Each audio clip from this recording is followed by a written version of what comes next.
Pourquoi le runner a-t-il besoin de fuir? Bonjour à tous, dans cette vidéo, on va se focaliser sur nos chers runners et expliquer un petit peu les raisons pour lesquelles le runner va être amené à fuir le lien avec son chaser. Alors évidemment, on ne va pas redéfinir ce qu'est un runner, mais pour rappel, on est face à la partie euh, des deux qui est fuyante. À un moment donné, le runner a besoin de prendre ses distances où il fuit la relation avec son autre, avec son chaser. Donc effectivement, on est face ici à une dynamique qui est assez complexe et relativement variée lorsque l'on entend les différents discours et les différents récits des personnes se trouvant sur le lien. Mais néanmoins, on retrouve quelques raisons assez courantes pour lesquelles le runner a besoin de prendre la fuite. Alors déjà, on en a parlé évidemment, hein, mais on va rappeler la peur de l'intensité émotionnelle. D'accord? La peur de ce que ce lien peut venir leur faire ressentir au niveau d'une intensité qu'ils ont du mal à gérer. Donc concrètement, on le sait, hein, toutes les personnes qui sont sur ce lien ne vont pas le démentir. La relation flamme jumelle, c'est l'une des connexions les plus intenses que l'on puisse expérimenter. Ça inclut en même temps des sentiments d'amour, mais un amour extrêmement profond, un amour totalement inconditionnel, mais aussi des émotions extrêmement puissantes, hein, au niveau des souffrances, au niveau du, du, du ressenti viscéral, littéralement. Et par conséquent, on est submergé par un flux d'émotions extrêmement difficile à gérer. Donc, au niveau de l'impact sur le runner, parce que sachez, hein, mes FJ, que lorsque le chaser ressent des choses, même si le runner s'exprime beaucoup moins, lui aussi, il ressent énormément de choses.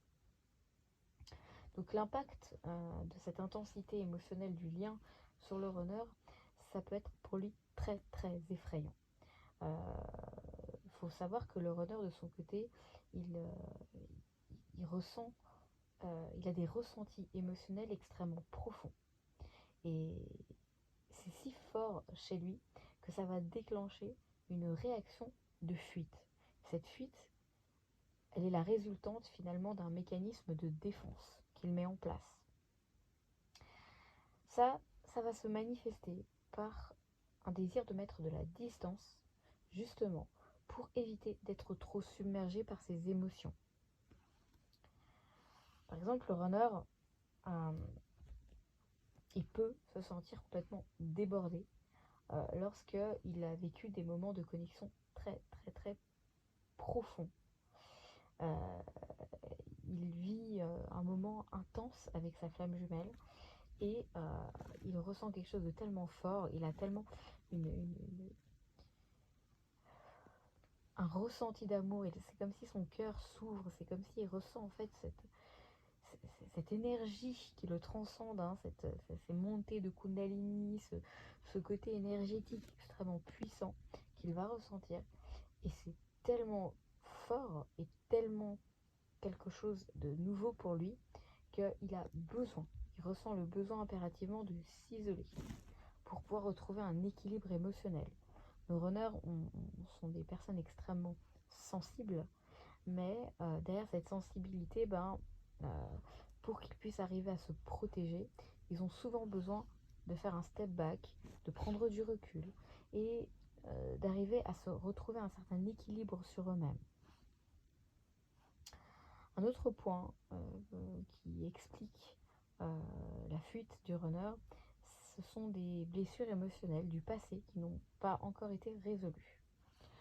Le chaser, de son côté, va effectivement aussi être envahi par des blessures qui vont faire surface, mais chez le runner, c'est la même chose.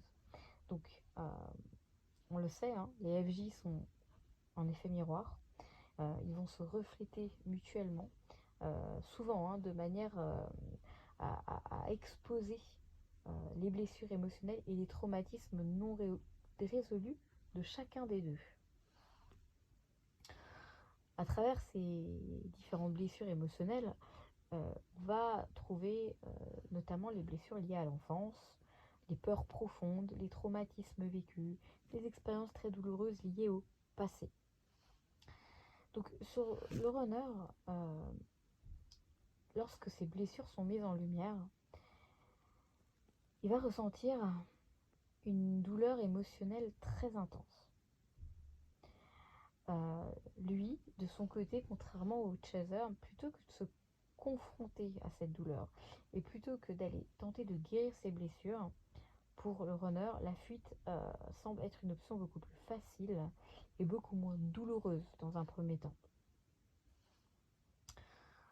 Par exemple, un runner qui va avoir la blessure de l'abandon va se sentir extrêmement vulnérable face à cette situation.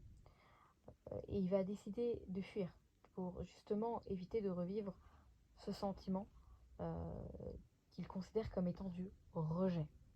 Il faut savoir que le runner, il a extrêmement peur d'être abandonné, d'être rejeté. Hein, on le sait, la blessure principale du runner, c'est le rejet. Mais il va beaucoup ressentir ce rejet à travers la blessure de l'abandon. On est face à un runner qui manquait cruellement de confiance en lui, malgré les apparences, et qui rêve finalement de vivre quelque chose d'intense et de puissant avec son chaser, mais son chaser l'impressionne. Il faut comprendre que du côté du runner, on va avoir une attitude, une réaction très paradoxale. Parce que d'un côté, il va admirer son chaser, le chaser va fasciner le runner, mais il a peur de cette fascination. Il a peur de ce que lui renvoie le chaser. Pourquoi? Parce qu'il se dit, mais je fais pas le poids. Si un jour ou l'autre, je commence à rentrer dans une relation intense avec cette personne et que du jour au lendemain, cette personne me quitte, je m'en sortirai pas. Ça sera trop compliqué à vivre.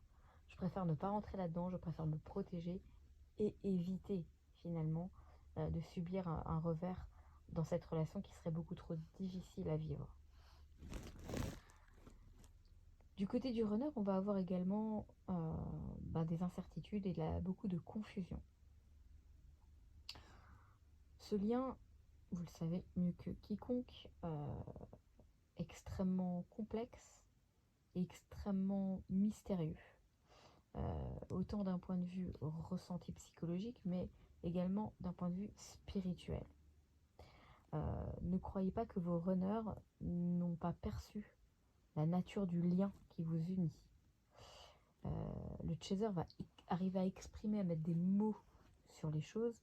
Le runner va les ressentir puissance 10 à l'intérieur. N'oubliez pas que c'est les runners qui sont conscients du lien en premier. C'est eux qui détectent qui est l'autre. Le chaser est encore un peu dans la phase de découverte, en train d'analyser et en train de se laisser un peu porter par cette vague de romantisme, de sentiments d'amour très puissants du début. Mais il n'est pas encore conscient de qui est l'autre pour lui. Le runner, sachez que même s'il ne l'exprime pas véritablement, il est conscient. Il y a une partie de lui qui lui indique qui est l'autre et que c'est pas n'importe qui l'autre. Donc, faut comprendre que cet aspect spirituel, en plus de l'aspect émotionnel, les runners sont très connectés, hein, ils sont majoritairement yin, hein, d'accord? Donc c'est vraiment le côté lunaire, c'est vraiment le côté sensibilité, le côté intuitif, le côté très connecté, même s'ils ne le montrent pas, hein, en intériorité, c'est ce qui se passe chez eux. Donc tout ça réuni va provoquer une grande confusion chez le runner. Il ne va pas arriver à comprendre pourquoi il ressent une connexion aussi intense et pourquoi est-ce qu'il va être autant attiré par son chaser et en même temps pourquoi est-ce qu'il va ressentir ce côté répulsion. On va être comme face à un aimant, hein. Il va être attiré par le chaser, mais en même temps, il y a une force qui l'empêche d'y aller. Il y a une force de répulsion. Donc, cette attraction qu'il a pour son chaser est quelque chose d'inédit pour le runner. C'est quelque chose qu'il ne maîtrise pas et qu'il ne comprend pas. Il faut savoir qu'on est face à des runners qui, la majorité du temps, n'ont pas face à eux la personne de leur rêve physiquement. C'est pas vraiment ce qu'ils ont imaginé. Mais pourtant, face à cette personne, ça y est, ils se sentent comme si, ça y est, ils redeviennent totalement eux-mêmes et ils ressentent un sentiment de bien-être total qui va les plonger dans cette espèce de romance du début, hein, cette phase de lune de miel du tout début. Et très vite, le runner va être ramené sur terre, entre guillemets. Hein, très vite, il va réaliser en se disant, mais qu'est-ce que c'est que ça? Et ça a forcément un impact sur lui, parce que cette confusion qu'il va ressentir peut le mener à beaucoup de doutes, peut le mener à une remise en question constante de la relation avec l'autre. Pourquoi? Parce qu'il ne sait pas comment gérer ses sentiments. Le runner va donc choisir de s'éloigner pour arriver à retrouver un petit peu de clarté et reprendre un petit peu le contrôle, hein, reprendre les commandes de ses émotions et de ses sentiments. Par exemple, un runner va pouvoir ressentir une très très forte connexion spirituelle avec l'autre. Il ne va pas pouvoir l'expliquer rationnellement. Cette connexion spirituelle, ça va entraîner beaucoup de doutes et une tendance justement à fuir pour éviter quelque chose qui semble pourtant si évident. Parce qu'il y a une certaine évidence qui s'impose à lui, mais lui, il va tenter de mettre tout ça dans quelque chose qui n'existe pas vraiment. Il va se dire non mais c'est moi qui débloque. De toutes les façons, tout ça c'est... Je suis en train d'imaginer des choses qui n'existent pas vraiment. J'ai cru à ça, mais je suis en train de perdre... je suis en train de perdre un peu pied et de toute façon cette histoire elle est trop compliquée et puis de toutes les façons l'autre il habite loin, puis de toutes les façons l'autre est marié, et puis de toute façon l'autre a des enfants, et puis de toutes les façons, enfin toutes les excuses possibles et inimaginables que le runner va tenter de trouver pour justement justifier la fuite. Un autre point du côté du runner, c'est que le runner va avoir besoin de croissance personnelle. Alors, il est évident que à travers ce lien FJ, il s'agit uniquement de ça, de ce côté développement, croissance personnelle comme spirituelle. Ce parcours FJ va être autant un parcours individuel qu'une relation amoureuse. Vous me direz, ouais, ben, pour l'instant, on est quand même beaucoup plus dans le côté individuel que relation amoureuse. On est bien d'accord que, effectivement, la majorité du temps, les jumeaux ne sont pas réunis. La majorité du temps, on est en phase de séparation plutôt que en phase de retrouvailles ou de réunion. Certes, je vous l'accorde. Mais pourquoi? Il faut comprendre que derrière ça, le travail, il est colossal et que ça se fait pas en 2 jours. Hein. On monte ici quelque chose d'extrêmement fort, extrêmement puissant, autant au niveau de l'amour ressenti sur Terre, mais aussi au niveau d'une connexion céleste. Hein. Je le répéterai jamais assez, nous vivons une expérience céleste sur un plan terrestre. Aujourd'hui, nous sommes conscients, aujourd'hui, nous avons énormément de réponses.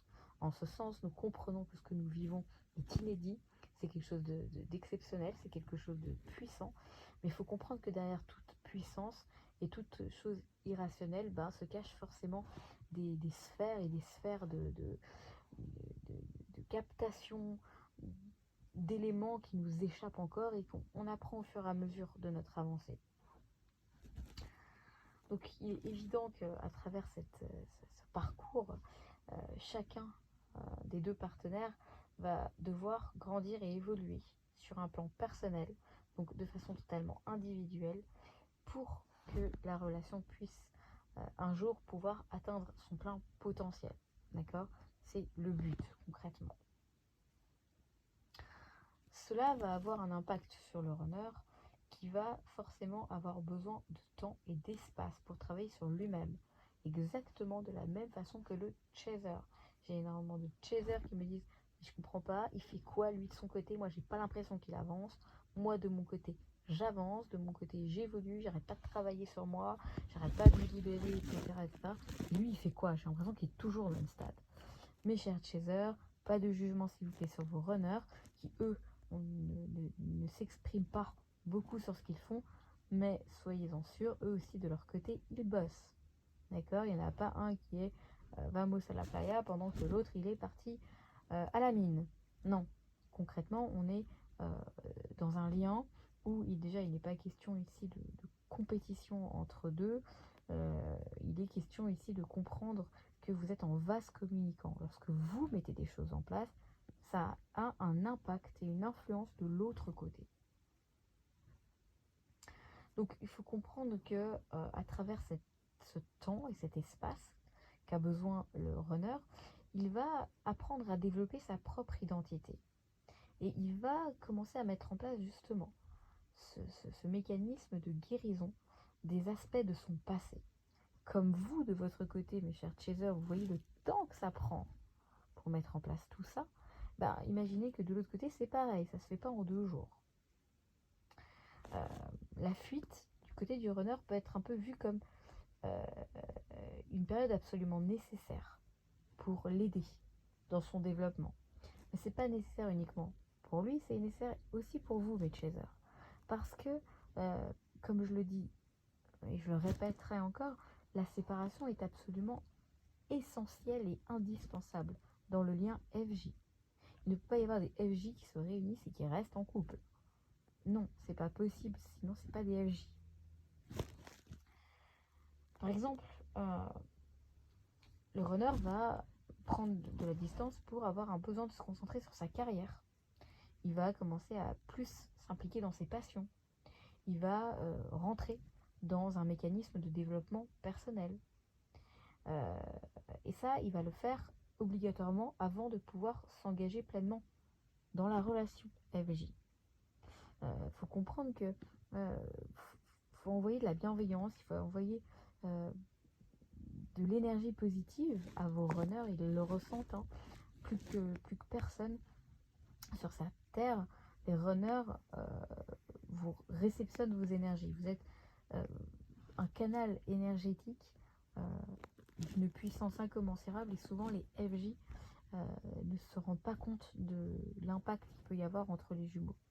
Les jumeaux ont une capacité de connexion entre eux qui est colossale véritablement, et j'ai l'impression que les chasers ne se rendent pas forcément compte.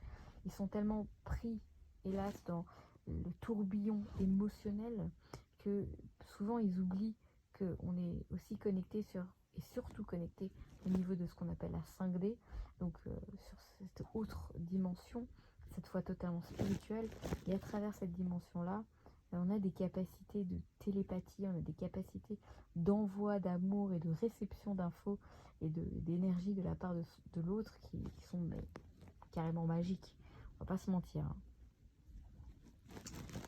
Alors, continuons. Un autre point qui justifierait la fuite du runner, les peurs et les insécurités.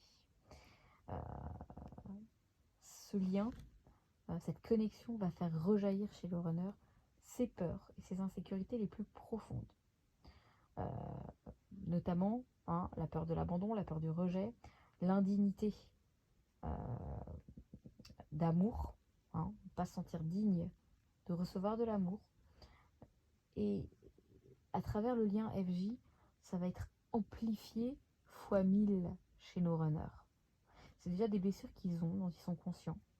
Mais à travers sa flamme jumelle, c'est quelque chose qui va dépasser tout.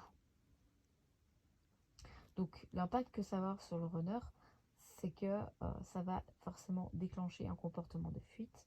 Pourquoi? Parce que le runner va essayer de se protéger coûte que coûte de cette douleur émotionnelle potentielle. Oui, parce que nos runners, ils ont déjà fait le film, ils ont déjà tout vu, hein. C'est des devins, en fait, c'est des médiums au potentiel, nos chers runners, parce qu'ils ont déjà imaginé toute la suite de comment elle allait se passer. Et cette suite, ils en ont tellement peur de ce qu'ils vont voir comme potentielle suite de relation qu'ils préfèrent directement fuir. Ils ne voudront pas faire face à cette douleur. Et du coup, ben, cette fuite, pour eux, ça va servir de mécanisme de défense, de protection contre leur immense vulnérabilité. Hélas, le runner il se laisse avoir complètement par son ego parce que il laisse ses peurs prendre littéralement le dessus. Il imagine complètement le, la relation évoluer de la façon de la pire qui soit. Et il en est déjà persuadé qu'il n'arrivera pas à le supporter. Alors, pour ce faire, il préfère tout de suite, hop, prendre la poudre d'escampette et dire merci, au revoir, je ne rentre pas là-dedans. Typiquement, un runner qui a par exemple la peur de l'engagement euh, va pouvoir fuir pour éviter de se sentir au piège, de se sentir pris au piège, pardon, euh, et ou alors de risquer d'être blessé. Notamment un runner qui va s'imaginer vouloir imaginer un mariage ou une demande en mariage à son chaser et qui puisse imaginer que le chaser en face puisse refuser. Ça lui est insupportable. D'accord? Il faut comprendre que vous, chaser, vous imaginez une relation qui pourrait commencer dans quelque chose ensemble, vous tentez d'évoluer, vous tentez de comprendre l'autre, tentez de voir, de mettre en place une relation et voir ce que ça donnerait sur le long terme. Vos runners, eux, vont tout de suite anticiper la chose comme allant être tellement de folie pour eux, quelque chose de tellement intense où ils auront tellement envie de se laisser aller, que s'ils risqueraient de se laisser aller, si ils ne seront pas à la hauteur par rapport à vos demandes, parce que mes chers chasers, on va pas se mentir, on sait qu'on est très demandeurs et qu'on a quand même un certain niveau d'exigence, hein. Nos runners l'ont très bien capté et ce depuis le début. Parce que même si on va faire croire qu'on va se contenter de cacahuètes dans un premier temps, littéralement, ces cacahuètes, très vite, on va se rendre compte, on va dire, ok, c'était bien bon l'apéro, maintenant, s'il te plaît, plat principal, et je suis déjà impatiente d'avoir le dessert, ok. Donc, nos runners se sont rendus compte que les cacahuètes qui nous filaient, ben, c'était bien sympathique au début, et que ça allait très vite plus suffire. Et on va être honnête avec nous-mêmes, c'est la vérité. D'accord? On sait très bien que tôt ou tard, excuse-moi chérie, c'est bien gentil comme on t'aime, mais c'est quand qu'on passe à la suite. Hein? C'est quand que tu vas me démontrer ton amour, que tu vas mettre des choses en place pour que je puisse me sentir aimée, revaloriser, pour que je me sens bien, etc., etc. Donc on sait très bien le mécanisme du chaser en ce sens, hein, au niveau des relations amoureuses, même si souvent il fait des choix où, hélas, pas des très bons choix, hein. On est face à des chasers qui souvent ont accepté des relations qui ne leur convenaient absolument pas. Ils se sont contentés dans un premier temps de pas grand-chose, mais au final, très vite, ils ont mis le point sur la table. Ça a plu, tant mieux, ils ont réussi à obtenir ce qu'ils voulaient. Ça plaisait pas, le chaser, hop, il décide de partir.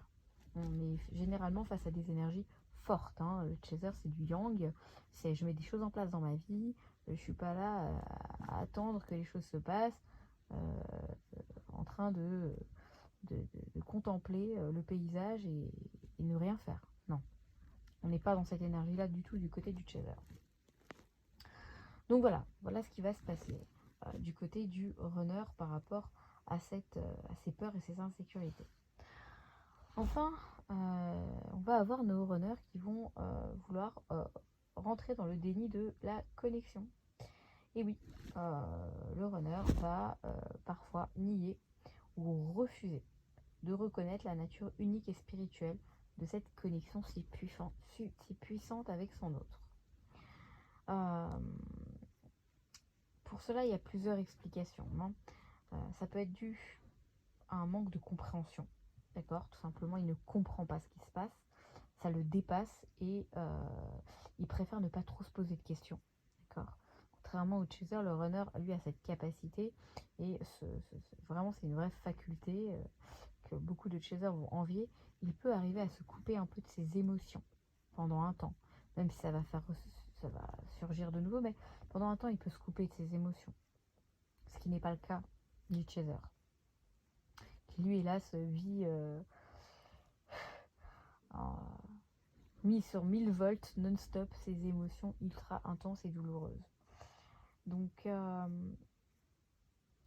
peut être une explication, d'accord, ce déni du lien, déni de la connexion. Ou alors, on a aussi l'explication de la résistance intérieure à accepter cette réalité qui est trop puissante pour lui. Il veut pas avoir, il veut pas aller chercher plus loin, il n'a pas envie. Effectivement, il y a quelque chose qui est en train de se passer tellement fort que il préfère être dans la résistance. Je veux pas voir, je ferme les yeux, je ferme les oreilles, je ferme mon cœur, je me ferme complet et je prends la fuite et je ne veux pas de contact avec mon autre. Et si mon autre il tente de rentrer en contact avec moi, il faut qu'il arrête ça tout de suite parce que ça m'angoisse et ça me vient réveiller chez moi des émotions tellement intenses que je n'arrive pas à gérer. Donc stop, je veux qu'on me laisse tranquille. Ce déni, effectivement, va pouvoir conduire le runner à, hélas, rejeter la relation ou à minimiser l'importance de cette relation. Donc en choisissant la fuite, il va éviter de faire face à la vérité de cette connexion. Donc il va mettre son masque, d'accord, son fameux masque du runner, et il va tenter d'oublier, entre guillemets, son lien, sa relation, à travers toutes sortes d'autres activités ou même à travers une autre relation, la relation avec l'énergie tierce, où il va essayer de se plonger complètement dans une autre relation et de se convaincre que cette autre relation lui convient. Hélas pour eux, sachez que ça n'est pas possible de vivre ça sur le long terme. Le runner est très fréquemment rappelé à l'ordre par la source qui vient lui rappeler que son chaser est là, que son chaser existe et que, qu'il le veuille ou non, il ne pourra pas lui échapper. Il faut savoir qu'un runner peut rationaliser ses sentiments en les attribuant tout bêtement à une simple attirance physique ou émotionnelle, ou peut-être même une connexion spirituelle. Ils en sont conscients qu'il y a une connexion spirituelle, donc ils vont peut-être même accepter ce domaine-là, mais ils vont refuser véritablement d'être conscients de la profondeur du lien de la relation. Et ils préfèrent tout simplement s'éloigner. Ok, j'ai rencontré cette personne, c'était assez fort ce qui s'est passé. Bon, c'était sympa, on a passé un bon moment, mais de toute façon, c'est pas possible pour x, y raison, parce que le runner, c'est le roi de l'excuse. Donc, il essaye de se convaincre à lui-même. Mais malheureusement, pour lui, ce ne sont pas des attitudes qui vont lui servir sur le long terme, parce que, hélas, il est très, très souvent rappelé à l'ordre. De même, vous, chaser, vous me dites, mais je comprends pas. Ok, j'ai compris que j'avais ce lien avec, ok, je travaille et tout, mais pourquoi on me remet tout le temps sur la voie, on me met toujours des synchronicités en lien avec mon runner? C'est la même chose de l'autre côté. Sachez que la source ne nous lâchera pas là-dessus. On a tous essayé de fuir le lien, parce qu'on va pas se mentir, côté de chaser aussi, hein.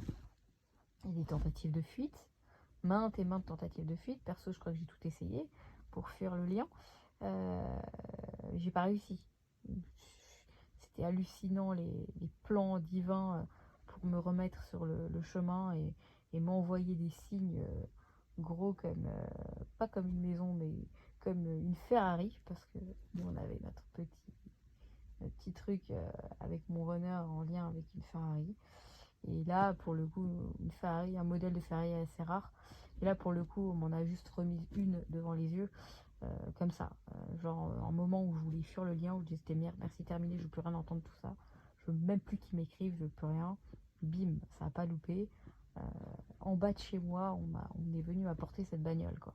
Donc ça veut dire qu'on est face à des situations où on peut essayer de faire tout ce qu'on veut, on nous y ramène coûte que coûte. L'amour qu'on ressent pour l'autre, c'est pas un amour rationnel, ce n'est pas un amour conditionnel, on est vraiment face à un amour inconditionnel, tout simplement parce que ce n'est pas un amour partagé. Donc vous n'aimez pas quelqu'un parce que cette personne vous donne quelque chose, non, vous l'aimez parce que cette personne vous donne absolument rien du tout. Et en fait, là on se rend compte que malgré les années qui passent, cet amour reste intact. Dans une relation lambda, vous allez pouvoir tomber amoureuse d'une personne, même si vous n'avez pas ce que vous attendez de l'autre. Puis bon, bah, il va y avoir rupture, puis ça va être douloureux comme toutes les ruptures amoureuses. Mais vous allez passer à autre chose à un moment donné. À un moment donné, cet amour que vous allez retrouver pour l'autre, ben, vous allez rencontrer une autre personne et c'est fini. Vous allez faire le deuil de la relation. Avec votre FJ, c'est pas possible, on le sait. Peu importe le temps, l'espace, l'autre il est là, l'autre il vit. Il vit avec vous, il est là tout le temps en fait. Et c'est ça qui fait de cette relation si puissante, si magnifique. Et là on comprend que nos âmes sont liées. Peu importe ce que l'on fait, nos âmes sont liées. Donc pour conclure un petit peu tout ce qu'on vient de dire, la fuite du runner, c'est un processus qui est extrêmement complexe et qui va être influencé par une multitude de facteurs, qu'ils soient émotionnels, psychologiques ou spirituels. Et des fois c'est les trois. La majorité du temps c'est les trois, on va pas se mentir. C'est émotionnel, psychologique et spirituel. Donc en comprenant un petit peu ces raisons, ça peut vous aider à accepter et naviguer dans cette phase de séparation en étant un peu plus dans la compassion et dans la patience vis-à-vis de vos runners. Et comprenez que le runner a besoin aussi de son espace et de sa distance pour pouvoir travailler sur lui-même et pouvoir réussir à grandir à travers cette expérience qui est unique et qui vient transformer chacun de nous au plus profond de notre être. Mes chers, prenez soin de vous. Courage à vous tous dans ce lien. Courage à vous tous dans l'évolution de ce lien. Je sais combien c'est compliqué, c'est lourd, c'est souffrant, c'est long. Je sais combien vous avez envie de vous sortir de ce truc et que c'est impossible, hélas. Donc ensemble, on met des choses en place. Ensemble, on essaye d'avancer, d'évoluer, de se libérer au fur et à mesure de toutes ces couches et ces couches de protection qu'on s'est mis nous-mêmes au fur et à mesure de nos incarnations. Et là, on arrive dans des temps très spéciaux. Et la place, elle doit être faite à la vérité. Parce que tout ça, c'est une quête finalement de vérité. Entre vous et vous-même, entre vous et la source divine, et entre vous et les autres, et le monde de façon générale. Je vous embrasse, prenez soin de vous et à très vite.